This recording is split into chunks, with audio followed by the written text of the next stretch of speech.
Welcome, dear listeners, to another spine-tingling episode of 101 Ghost Stories.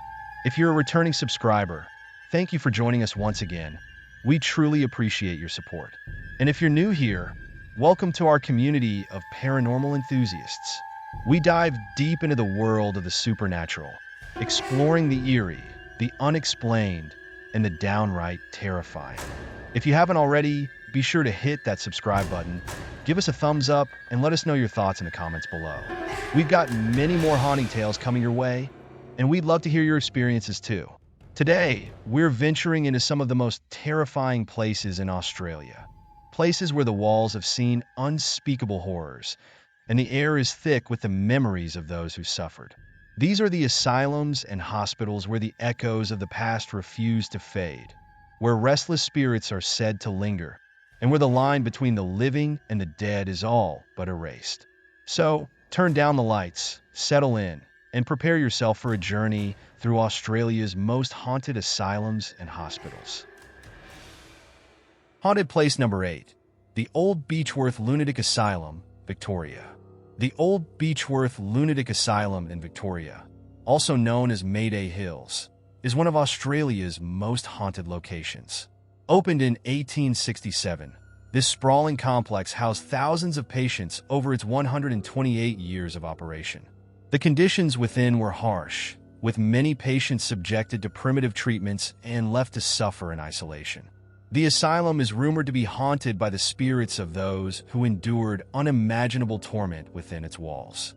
One of the most famous ghosts is that of a matron, often seen in the corridors, still dutifully watching over the facility. Visitors have reported hearing disembodied screams, footsteps echoing through empty hallways, and seeing shadowy figures that vanish when approached. The atmosphere within the Old Beechworth Asylum is thick with the lingering presence of the past, making it a truly chilling experience for anyone who dares to visit. Haunted place number 7, Aradale Lunatic Asylum, Victoria. Our next stop takes us to Aradale Lunatic Asylum in Victoria, another of Australia's most notorious psychiatric institutions. Established in 1867, Aradale was designed to accommodate the growing number of mentally ill patients in the colony. For over a century, it housed thousands of patients, many of whom were subjected to the harsh and often inhumane treatments of the time. The asylum's vast complex is a maze of decaying buildings, each with its own dark history. The morgue, the operating theaters, and the solitary confinement cells are all said to be haunted by the spirits of those who suffered and died within these walls. Visitors have reported hearing whispers in the empty hallways, feeling cold spots, and even seeing shadowy figures moving in the distance. One of the most chilling stories is that of Nurse Carrie, who was known for her cruelty towards patients. Her ghost is said to roam the women's ward, where she once worked, and many have reported feeling an oppressive, malevolent presence in the area. Some have even claimed to see her ghostly figure standing in the shadows, watching them with cold, unfeeling eyes. Aradale Lunatic Asylum is a place where the past refuses to rest, and where the souls of the tormented continue to linger, trapped in a never-ending cycle of pain and suffering. Haunted place number 6, Callan Park Hospital for the Insane, New South Wales. Moving on to New South Wales, we arrive at Callan Park Hospital for the Insane, also known as the Rozelle Hospital. Built in 1885, Callan Park was a place of refuge for those suffering from mental illness. But it quickly became known for its overcrowded wards, outdated treatments, and high mortality rate. The hospital closed its doors in 1994, but its dark history remains very much alive. The sprawling grounds of Callan Park are said to be haunted by the spirits of former patients and staff. One of the most frequently reported phenomena is the sound of children's laughter echoing through the empty halls, believed to be the spirits of young patients who died in the hospital. Some visitors have even claimed to see ghostly children playing in the gardens, their faces pale and forlorn. Another common sighting is that of a male patient who is said to roam the corridors at night, his footsteps heavy and deliberate. Those who have encountered him describe a feeling of intense sadness and despair, as if the weight of his suffering still lingers in the air. But perhaps the most unsettling area of Callan Park is the old padded cells, where patients were once confined in isolation. Many have reported feeling a suffocating sense of dread when they enter these rooms, as if the walls themselves are closing in. Some have even claimed to hear the faint sounds of sobbing, as the spirits of those who endured unimaginable torment continue to cry out for release. Callan Park Hospital for the Insane is a place where the echoes of the past still resonate, and where the restless spirits of the forgotten are never far away. Haunted Place Number 5, the Royal Derwent Hospital, Tasmania. Our journey now takes us to Tasmania, where we visit the Royal Derwent Hospital, once known as Willow Court. Established in 1827, this institution is one of Australia's oldest mental health facilities and has a deeply disturbing history. Originally part of a convict settlement, it later became a full-fledged asylum, where patients were subjected to harsh treatments, including electroshock therapy, isolation, and overcrowded conditions. The hospital was eventually closed in 2000, but the stories of suffering and despair are far from forgotten. The Royal Derwent Hospital is often described as one of the most haunted places in Tasmania. The sprawling complex, with its decaying buildings and overgrown grounds, has become a hotspot for paranormal investigators and thrill-seekers alike. Visitors to the site have reported hearing disembodied voices, footsteps echoing through empty corridors, and the sound of doors slamming shut on their own. One of the most chilling tales associated with Royal Derwent is the story of the crying child. Legend has it that the ghost of a young boy, who died tragically within the hospital's walls, can still be heard weeping in the dead of night. His cries are said to be so heart-wrenching that those who hear them are left with an overwhelming sense of sorrow and despair. Another common sighting is that of shadowy figures, believed to be the spirits of former patients, who linger in the dark corners of the hospital. Some have even reported feeling a cold, ghostly hand brushing against their skin, as if the spirits are trying to make contact from beyond the grave. The Royal Derwent Hospital stands as a somber reminder of the dark history of mental health care in Australia. The spirits that haunt this place seem to be forever bound to the site of their torment, unable to find peace in the afterlife. Haunted Place Number 4, Gladesville Mental Hospital, New South Wales. Next, we travel to New South Wales, where we find Gladesville Mental Hospital, one of Australia's oldest psychiatric institutions.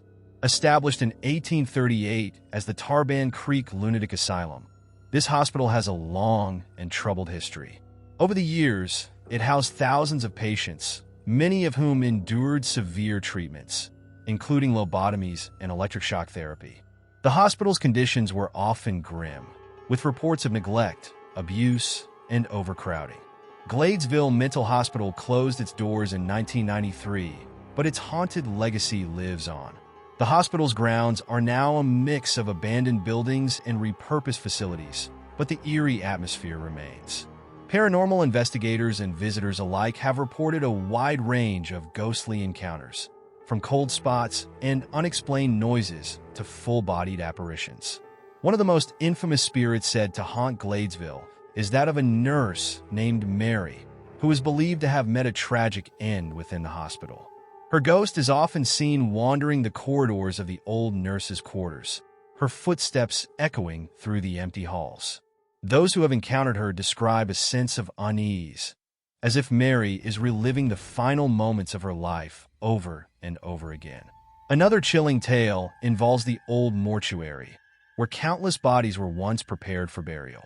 Visitors to this area have reported feeling an overwhelming sense of dread, as if the souls of the deceased are still trapped within the cold, dark walls.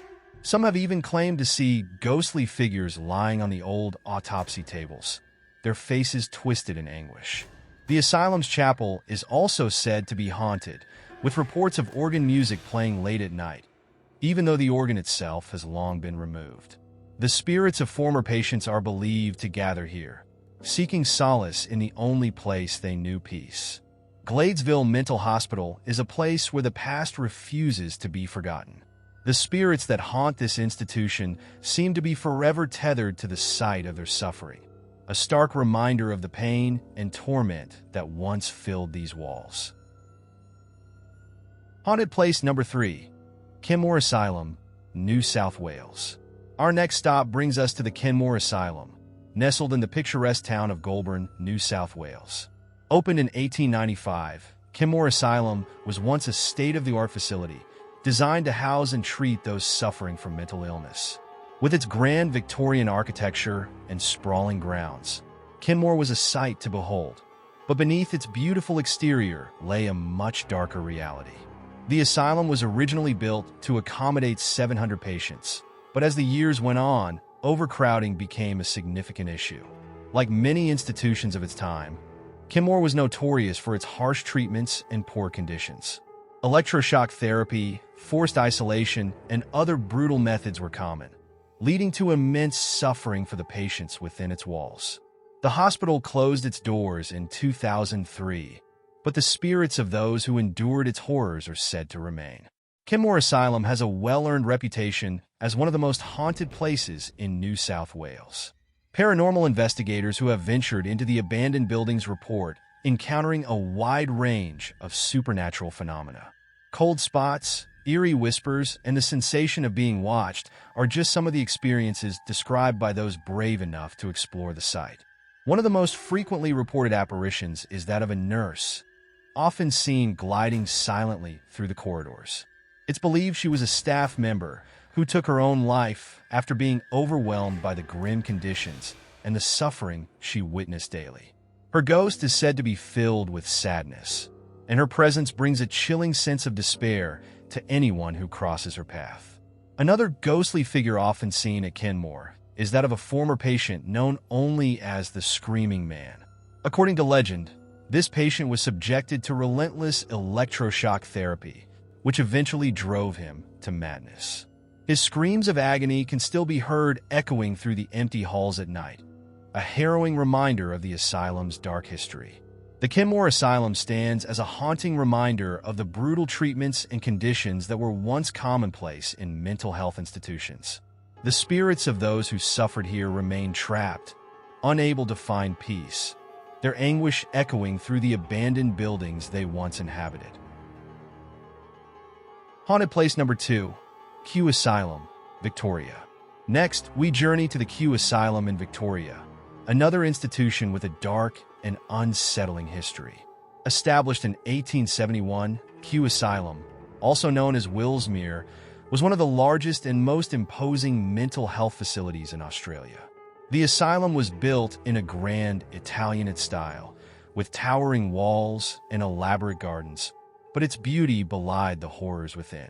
At its peak, Kew Asylum housed over 1,000 patients, many of whom were subjected to the harsh and inhumane treatments common in asylums of the era.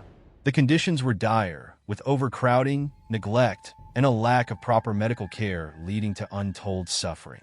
Patients were often restrained, isolated, and treated as less than human, leading to a high mortality rate and a legacy of pain.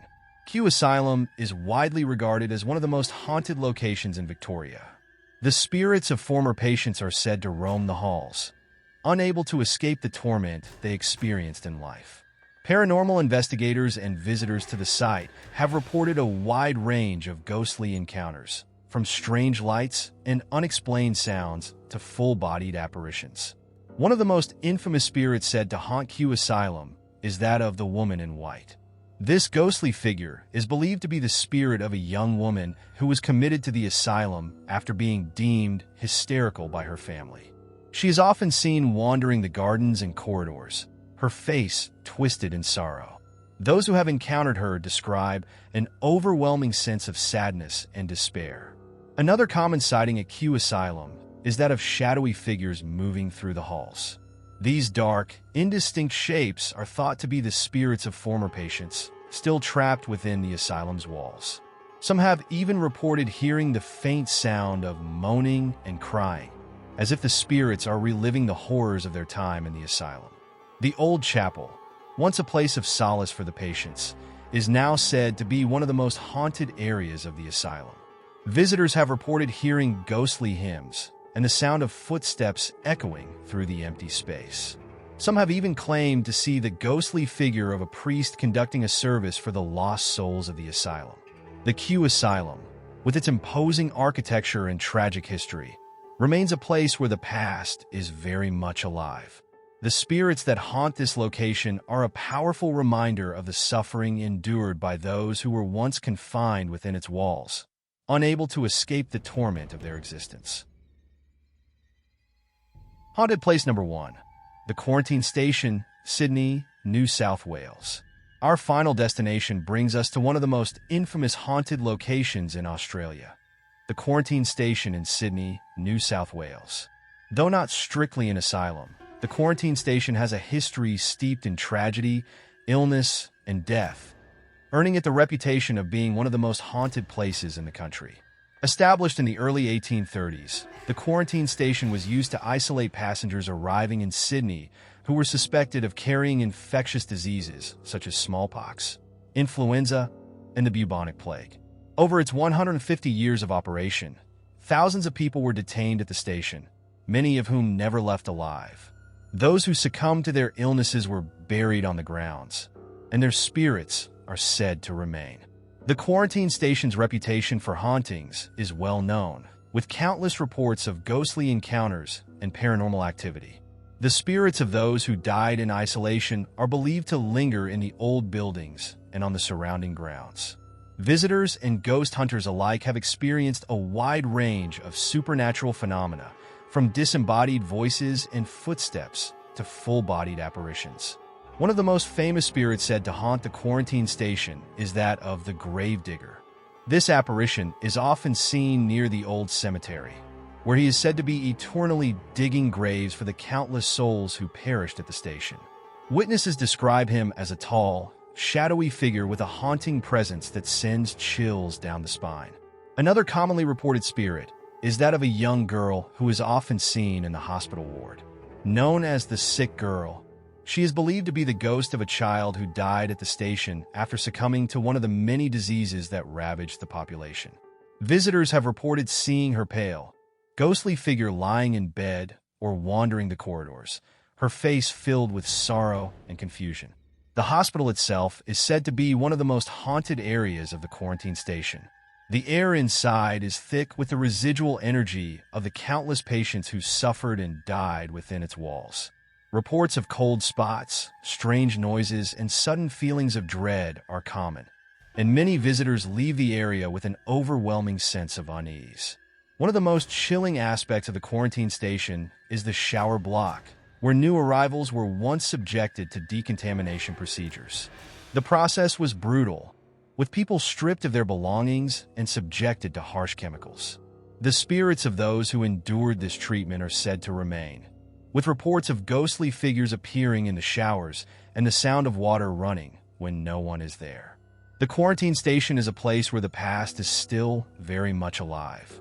The spirits of those who suffered and died there remain, their presence felt by all who visit. The Quarantine Station's dark history has left an indelible mark on the site, making it one of the most haunted locations in Australia. And that concludes our chilling journey through Australia's most haunted asylums and hospitals. From the eerie halls of the Old Beechworth Lunatic Asylum to the ghostly figures of the Quarantine Station, these places hold the echoes of the past, where the walls still whisper the stories of those who once walked their corridors. If you ever find yourself near one of these haunted locations, take a moment to reflect on the lives that were lived and lost within these walls. The spirits that remain are a haunting reminder of the suffering and pain endured by those who were confined to these institutions, their presence lingering as a testament to the dark history of mental health treatment in Australia. Before we go, I want to thank all our loyal subscribers for joining us on this eerie adventure. If you're new to the channel, welcome. Be sure to like, comment, and subscribe so you never miss another spine-tingling story. And if you've ever visited any of these haunted places, or if you live nearby, we'd love to hear your experiences in the comments below. Until next time, stay safe, stay curious, and keep your lights on. You never know what might be lurking in the shadows.